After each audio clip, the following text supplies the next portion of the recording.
My English dictionary says terrorism is the use of force or the threat of the use of force to drive people into a belief system or a political outcome.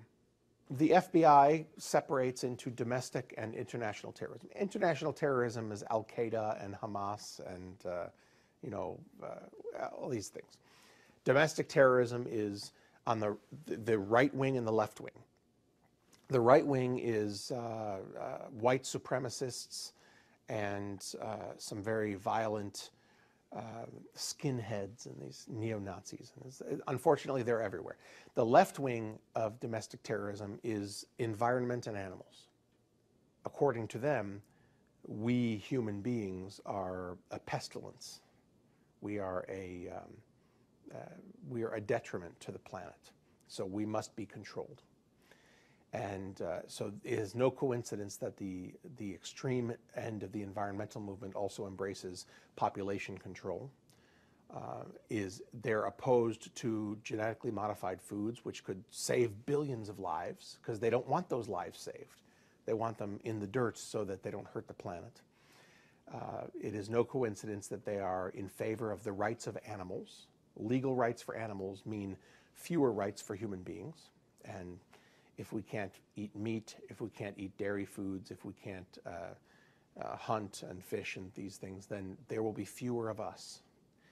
And overall, that is the long-term goal of their philosophy, is to limit the number of people, because they believe we are a threat to the planet.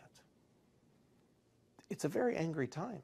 These are people who want to do away with whole sectors of the American economy and the American way of life that many of us are very tolerant of. If you are in the business of building houses, if you are in the business of planting food crops, if you are in the business of raising animals for food, yes, it's a threat. Now, this is what happens with the ELF and ALF. They say, we will blow up your building. We will burn down your house. We will burn down your church, your children's school, unless you stop logging, unless you stop farming animals, unless you stop selling cheeseburgers, okay? Unless you stop milking your cows, unless you stop using lab rats to cure cancer.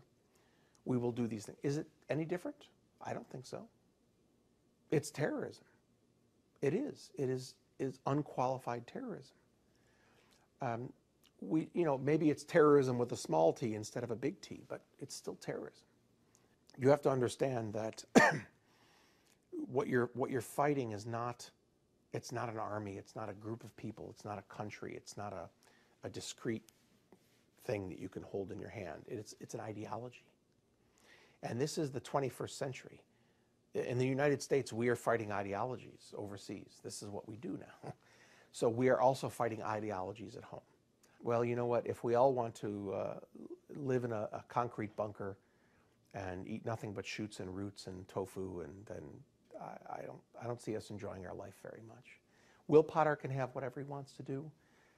The extreme green wing of today's political movement can do whatever they want to do. They can use 1 square of toilet paper, and they can, and they can refuse to write with ink pens and all this crazy stuff, and they can live off the grid. You know what? It's America. It's a free country. God bless them. Let them do their thing. It doesn't threaten me at all. But when they claim they're being persecuted for the beliefs, nonsense. If they're not being persecuted, they're being prosecuted for breaking the law and for terrorizing people. And there's a huge, huge difference.